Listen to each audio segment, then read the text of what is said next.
The small grassroots organization wants to replace more centrist Democrats with liberal candidates, and that has made some lawmakers uneasy. Washington, less than a month into the 116th Congress, Sean McElwee, the liberal co-founder of Data for Progress, rattled off a list of sitting Democratic House members who should face a primary from the left, his exposition punctuated with dismissive expletives.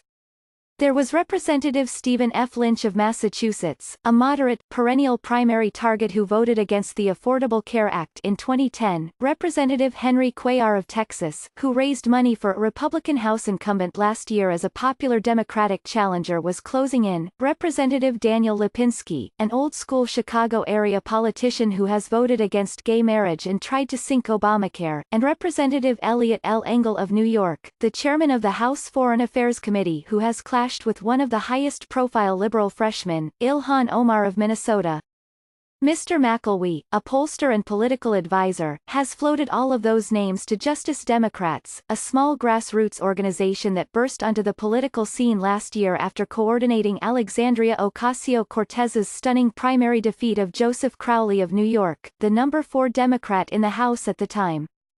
These are a lot of ideological contests for the soul of the Democratic Party, Mr. McElwee said. So far, Justice Democrats has publicly confirmed its intent on only one primary challenge, against Mr. Cuellar, who infuriated the left when he raised money for Representative John Carter as the Democratic challenger. M.J. Hagar was gaining traction. But more are coming, and the organization's ambitions to replace more centrist Democrats with liberal candidates have inspired other clusters of insurgency, and pushed progressive policies to the forefront of the liberal agenda. The conflicts, both generational and ideological, burst into the open again on Friday when Children with the Sunrise Movement, a youth climate change advocacy group, pressed Senator Dianne Feinstein, a moderate California Democrat, to embrace the so-called Green New Deal in an extended confrontation that instantly went viral.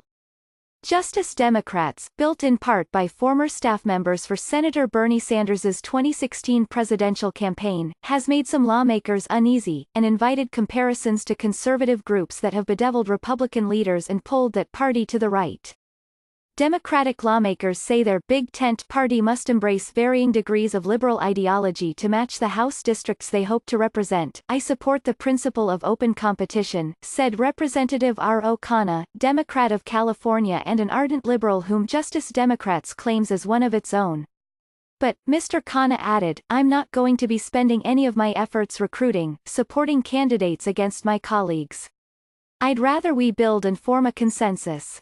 Waleed Shahid, Justice Democrats' communications director, said primaries give the most involved, activist voters in solid blue districts the chance to choose what kind of Democrat they want representing them in Congress. It takes movements like ours to push parties to prioritize what the base wants and what the values of the party are, Mr. Shahid said. That is the role of our movement, to give a policy vision for this country to a party that often lacks a clear policy vision.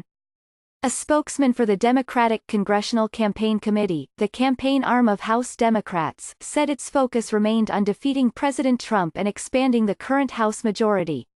The committee has announced a slate of 32 seats held by Republicans it intends to challenge. Mr. Cuellar, asked last month about Justice Democrats' challenge, reminded reporters that this would not be his first round beating back a primary opponent. What happened to the Democratic Party being a tent? Mr. Cuellar said as he described a moderate Democratic constituency in his district, which stretches from the Mexican border to the suburbs of San Antonio. An outside group that thinks they know Southwest Texas politics better than I do are going to find out. Both supporters and opponents of Justice Democrats say that with the 2018 election barely in the rearview mirror, it is too early to assess how primary challenges might disrupt the Democratic field. But in a presidential year, when turnout in the primaries is often much higher than in midterm election seasons, Justice Democrats has the potential to be far more disruptive than it was in 2018, and the group and its allies are in a fighting mood. We should absolutely be allowed to contest what it means to be a Democrat, Mr. McElwee said in an interview. You can't have a tent that includes both people of color and people who work to undermine the rights and humanity of people of color. He pointed to Governor Ralph Northam of Virginia, who defeated a more progressive Democrat, Tom Perriello, in the primary, only to be consumed in scandal for his use of blackface in the 1980s. Liberal primary challengers are not new to the Democratic Party, but they can be costly. Steve Israel, a retired congressman from New York who once led the campaign committee, recalled instances in which lawmakers delayed contributions to the tight races of their colleagues as they fought off primary challengers in their safe districts.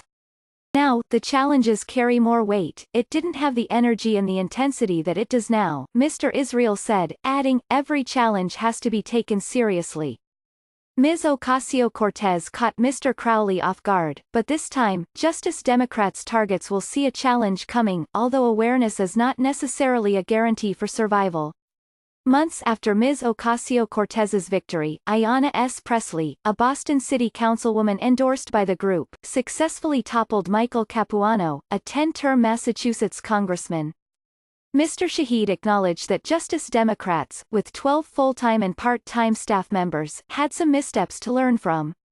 He said the organization had to learn from stretching ourselves too thin and not being as laser-focused.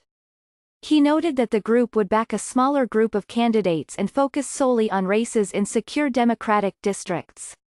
Group members, during a conference call last week, said they had begun reaching out to people to discuss possible campaigns, but had not closed the endorsement window. In 2018, Justice Democrats endorsed 78 candidates and recruited 12 to run for office, serving as a grassroots political consulting firm and jump-starting campaigns. Out of those 12, Ms. Ocasio-Cortez was the only one who won her general election. 6 other endorsed candidates, 3 incumbents and 3 freshmen, also made it to Congress. All 7 are in the House. Many of the group's candidates challenged races in districts that leaned Republican, and in several cases the Democratic Congressional Campaign Committee worked hard to beat them back, worried that a Justice Democrats' triumph in the primary would cost the party a potential seat. Lizzie Fletcher, for instance, beat the Justice Democrats candidate, Laura Moser, in a primary in the Houston suburbs, then went on to defeat the Republican incumbent, John Culberson, in a race that may have been far more difficult for her to win as a more liberal candidate.